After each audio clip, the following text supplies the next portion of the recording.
Hey YouTubers, we're going to kick off a new project today. It's the Realistic RC Drift Project. Now in the past you've seen me do cars like this one that's just pretty straightforward. Regular paint on the inside. Just a regular old RC drift build. So we're going to do something different. When I recently went to Japan, I ran across this magazine, which is a RC Drift magazine, and they cover inside of it very realistic style cars, as you can see, with complete engine bays and everything. They kind of take the RC Drift to the next level.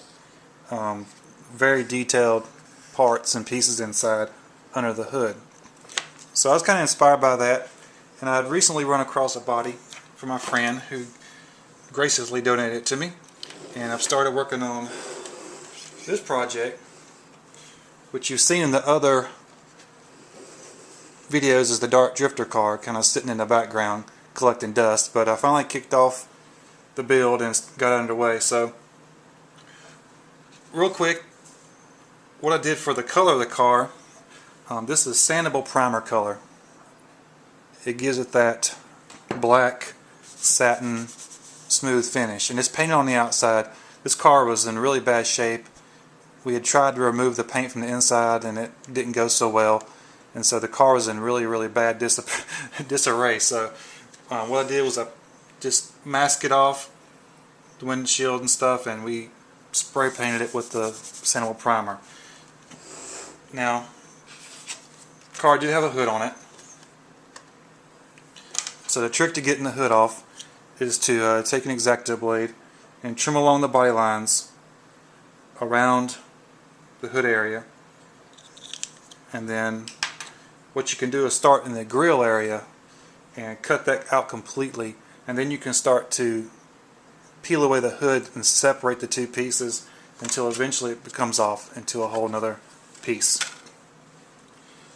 So here's the interior of the engine bay.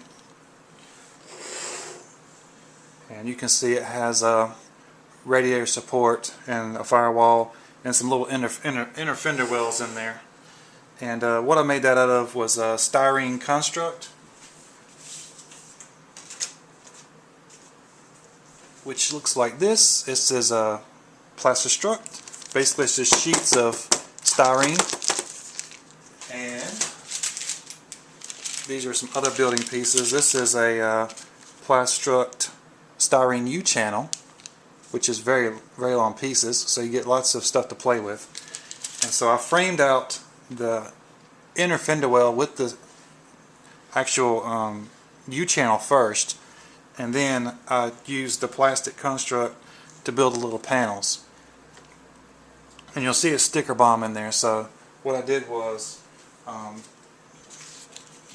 use my Avery sticker decal sheets and printed out from Drift Mission their sticker bomb design, and printed on my Avery decal sheets,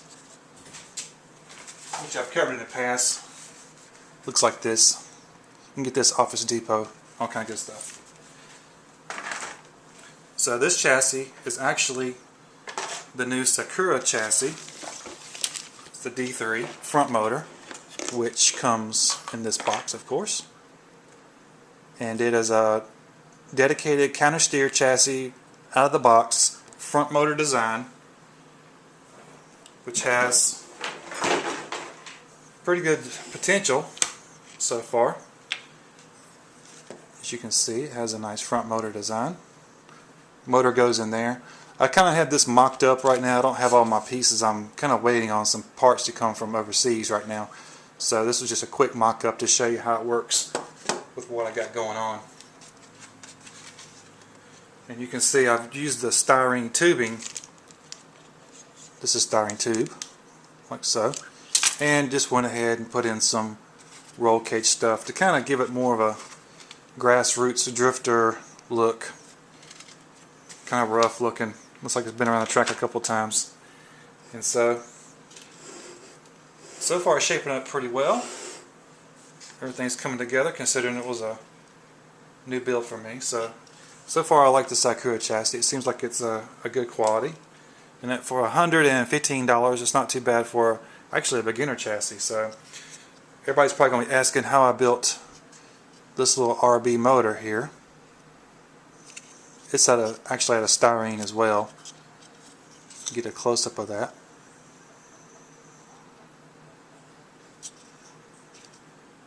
Okay, so I'll show you real quick how to build that. It fits right in there, right on top of the strut, and it covers up the pulley inside of the car to give it kind of even more realistic look. So the paint color I use for that motor is actually this Duplicolor metal specs.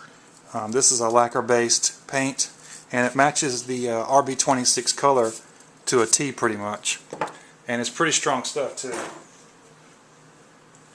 So let me hit on real fast what we need for this motor.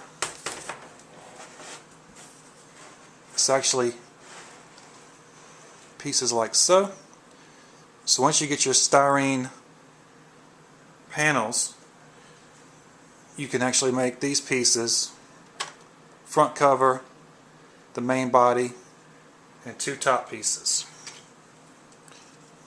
Front cover, the main body, two top pieces, and there's also a little filler piece right here in the middle. That's this piece that goes in between these two pieces, and it ends up looking like a little RB26 motor once you put it together.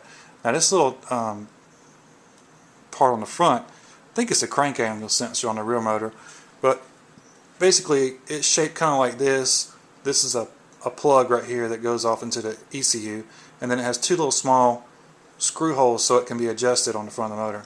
But it looks like this.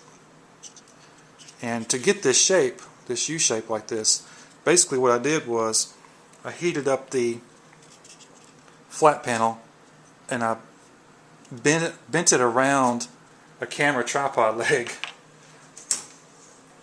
like this,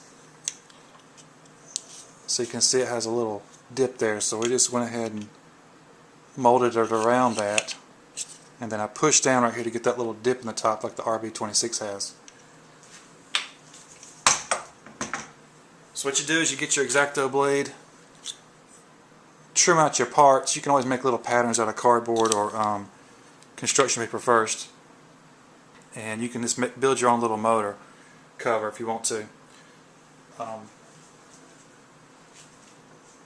But definitely, when you're building stuff out of the plastic construct, you're going to need some plastic weld and good old hot glue gun to really hold it together and make sure it doesn't come apart. So this was a sneak peek of my realistic chassis build, and so far it's coming along. Just hopefully get some parts soon so I can get it finished up. You can check back later and see how the build's going. Thanks for watching.